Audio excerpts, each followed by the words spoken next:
Evensong of Maundy Thursday begins with Psalms 116 and 117, beginning on page 481.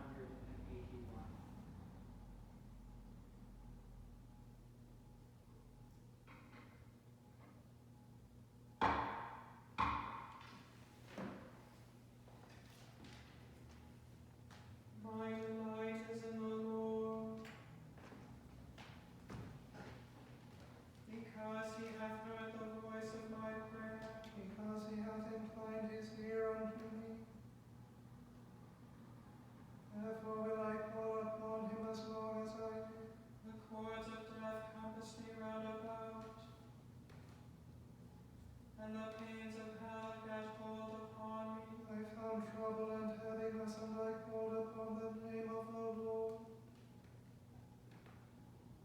O Lord, I beseech thee, deliver my soul.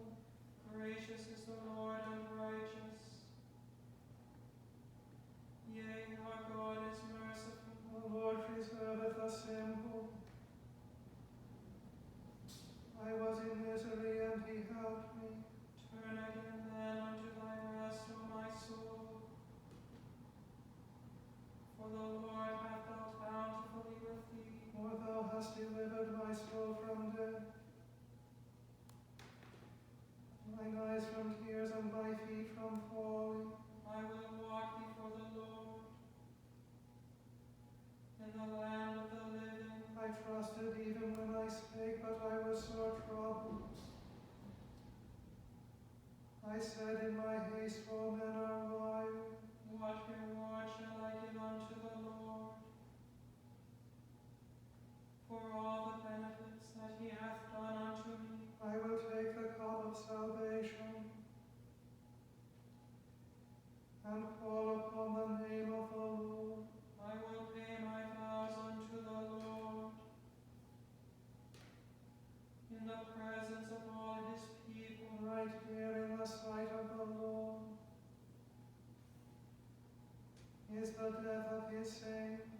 Behold, O Lord, how that I am thy servant. I am thy servant and the son of thy handmaid. Thou hast broken my bonds in sunder. I will offer to thee the sacrifice of thanksgiving, and will call upon the name of the Lord. I will pay my vows unto the Lord in the presence of all his people. Even in the courts of the Lord's house, and in the midst of thee, O Jerusalem, praise the Lord. O praise the Lord, all ye nations. Laud him, all ye peoples. For his merciful kindness is ever more and more toward us. And the truth of the Lord endureth forever. Praise the Lord.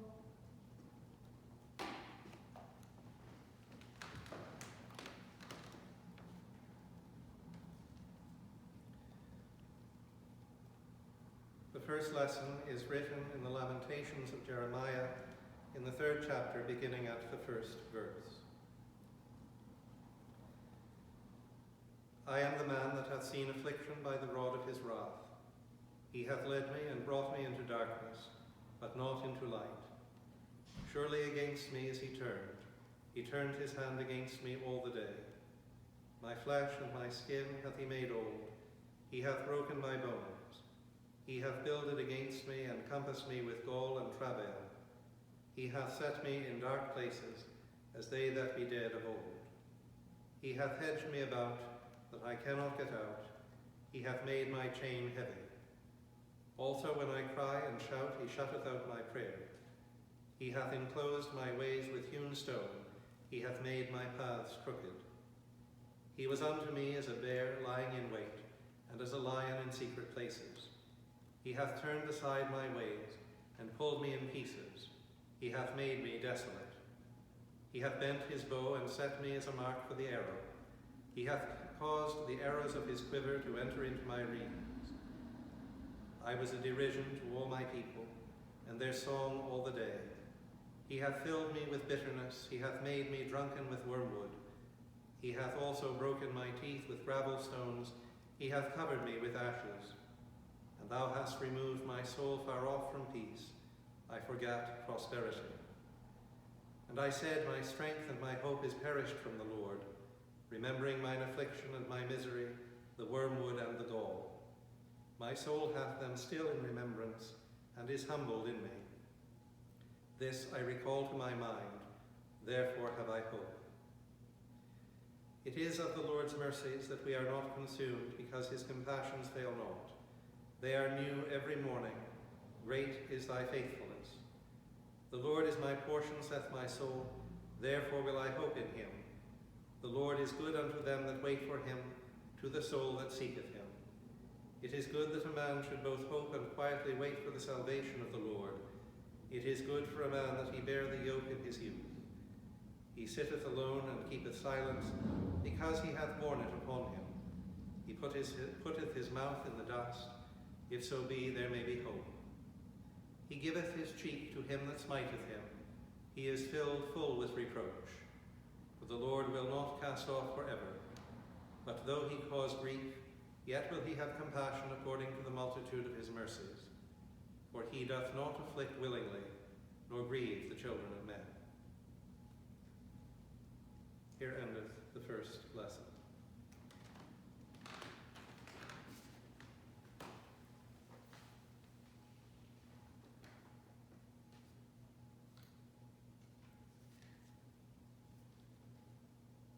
Evening prayer continues with Magnificat, beginning on page 21.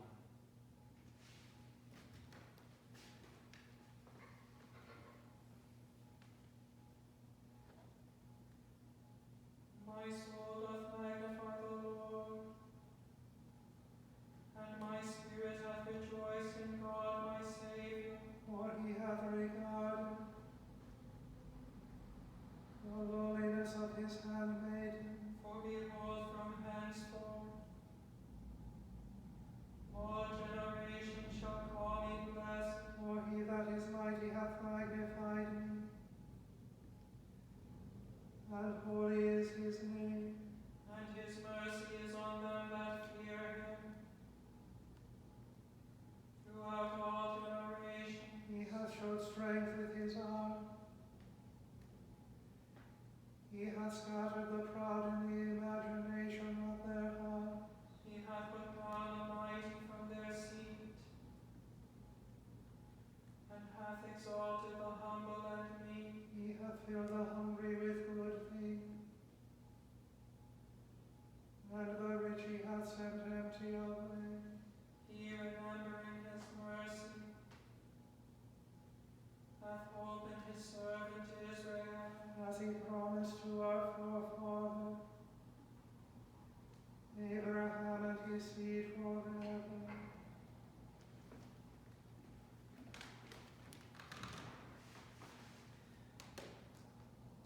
The second lesson is written in the Gospel according to St. John in the 13th chapter, beginning at the first verse. Now before the feast of the Passover, when Jesus knew that his hour was come that he should depart out of the world unto the Father, having loved his own which were in the world, he loved them unto the end. And supper being ended, the devil having now put into the heart of Judas Iscariot, Simon's son, to betray him, Jesus, knowing that the Father had given all things into his hands, and that he was come from God and went to God, he riseth from supper and laid aside his garments, and took a towel and girded himself. After that he poureth water into a basin, and began to wash the disciples' feet, and to wipe them with the towel wherewith he was girded. Then cometh he to Simon Peter, and Peter saith unto him, Lord, dost thou wash my feet? Jesus answered and said unto him, What I do thou knowest not now, but thou shalt know hereafter. Peter saith unto him, Thou shalt never wash my feet. Jesus answered him, If I wash thee not, thou hast no part with me. Simon Peter saith unto him, Lord, not my feet only, but also my hands and my head. Jesus saith to him, He that is washed needeth not save to wash his feet, but is clean every whit. And ye are clean, but not all. for he knew who should betray him. Therefore said he, Ye are not all clean.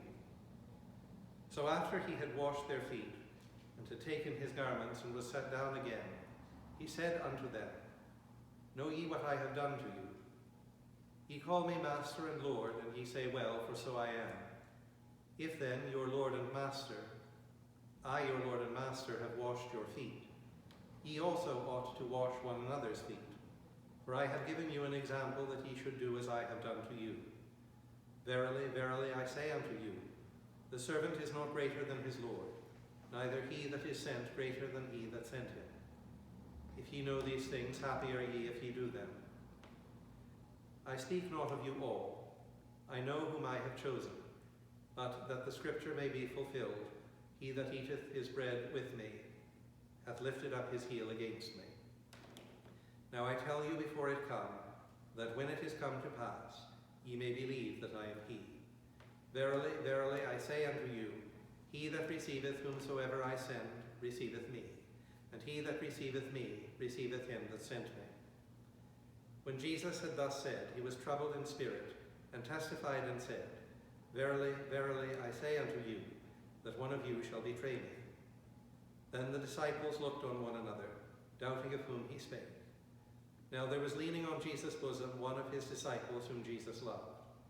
Simon Peter therefore beckoned to him, that he should ask who it should be of whom he spake. He then, lying on Jesus' breast, saith unto him, Lord, who is it? Jesus answered, He it is to whom I shall give a sop when I have dipped it. And when he had dipped the sop, he gave it to Judas Iscariot, the son of Simon. And after the sop, Satan entered into him. Then said Jesus unto him, That thou doest, do quickly. Now no man at the table knew for what intent he spake this unto him. For some of them thought, because Judas had the bag, that Jesus had said unto him, Buy those things that we have need of against the feast, or that he should give something to the poor. He then, having received the sop, went immediately out, and it was night. Therefore when he was gone out, Jesus said, Now is the Son of Man glorified, and God is glorified in him. If God be glorified in him, God also shall glorify him in himself, and shall straightway glorify him. Little children, yet a little while I am with you. Ye shall seek me, and as I said unto the Jews, Whither I go ye cannot come. So I say to you. A new commandment I give unto you, that ye love one another, as I have loved you, that ye love also one another. By this shall all men know that ye are my disciples, if ye have love one to another.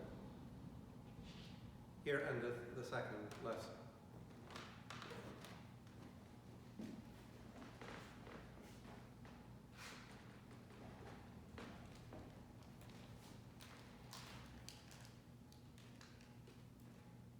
Evening prayer continues with Nunc Dimittis on page 22.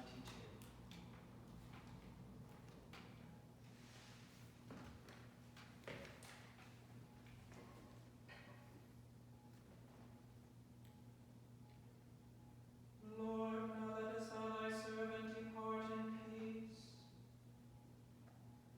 according to thy word. For mine eyes have seen thy salvation,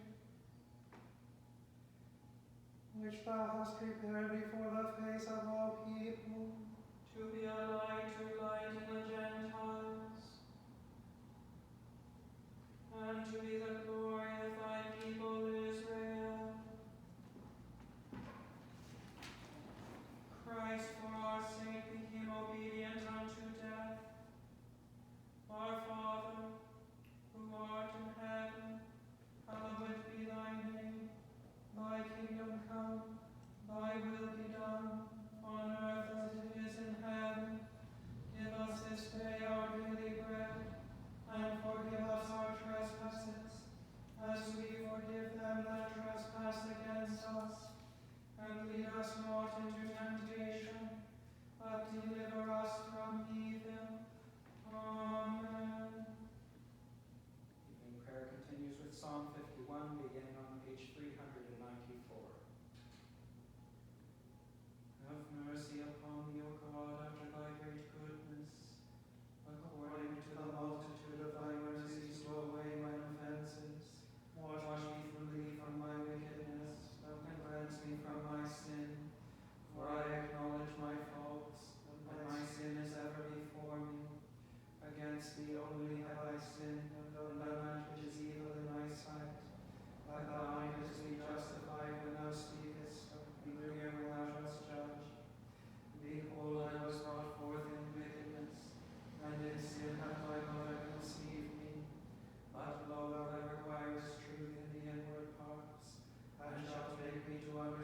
wisdom secretly. Thou shalt purge me with hyssop, and I shall be clean. Thou shalt wash me, and I shall be whiter than snow. Thou shalt make me hear of joy and gladness, that the bones which thou hast broken may rejoice. Turn thy face from my sins, and put out all my misdeeds. Make me a clean heart, O God, and renew a right spirit within me. Cast me not away from thy presence, and take not thy Holy Spirit from me. O give me the comfort of thy help again, and establish me with a free spirit. Then shall I teach thy ways unto the wicked, and sinners shall be converted unto